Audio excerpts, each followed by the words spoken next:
Black history is made 24/7, has been made 24/7, 365 days a year. This is stuff that happened over the course of centuries, decades, hell, maybe even a millennia.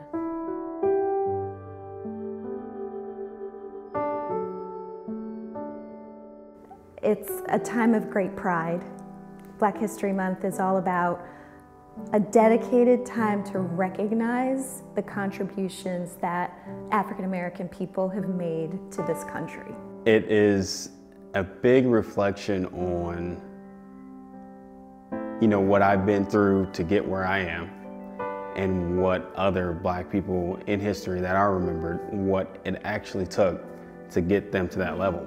It's not so much who they are or what they did, but like how they did it, what they had to go through to get there. Because it wasn't an easy road for people that look like me. I have ancestors that probably never would have dreamed that I would be in the position that I'm in right now. So when you think about it, like, I'm only 3 or 4 generations removed from slavery. My grandfather's father was a sharecropper. That's like literally not it's not a lot of the bloodline. So I'm pretty certain that, like, thinking from his perspective, he never expected me to be in this position.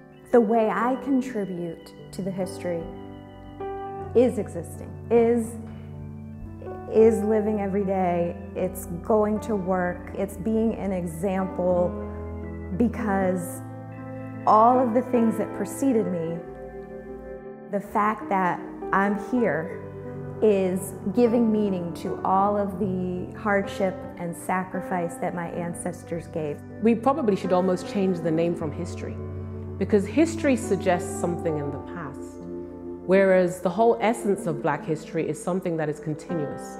We're continuing to make history. We're continuing to do things that will make an impact and be very meaningful to my children, your children, all of our children, and our grandchildren. For the next generation, I would say, if we respected each other, if they learned to respect each other and do unto others as you would have them do unto you, and love your neighbor as you love yourself, and I think if that happens, everything could change and the world would be a better place to live. I have a 7-year-old son, and I want him to grow up in the most diverse culture that he can grow up in. He's learning a lot right now, so it starts with teaching our youth and then bettering ourselves at the same time, and really cultivating a culture of diversity, inclusion, and making sure that we pave the way for our future. My hope is that we will continue to talk about these types of topics. They're not easy, but the good things don't always come easy. And I feel like the more we keep talking, the more we keep pressing ahead, the more we keep petitioning, we're doing our part.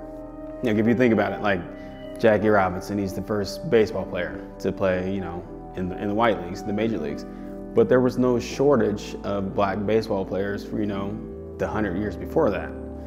It was just the country finally got to a point where they were able to accept a Black person stepping into the sport. And it's not the whole country, it's a section of the country, but still, it should be a time where we can hear these Black names that have done what they've done in history, and understand as a country, we have been working on ourselves. And I don't think that's just something that Black people can be proud of. Anyone can take a look at that and understand that there's been a lot of change, but there's a lot more change to happen, and we can still keep going forward with change. We just gotta be aware.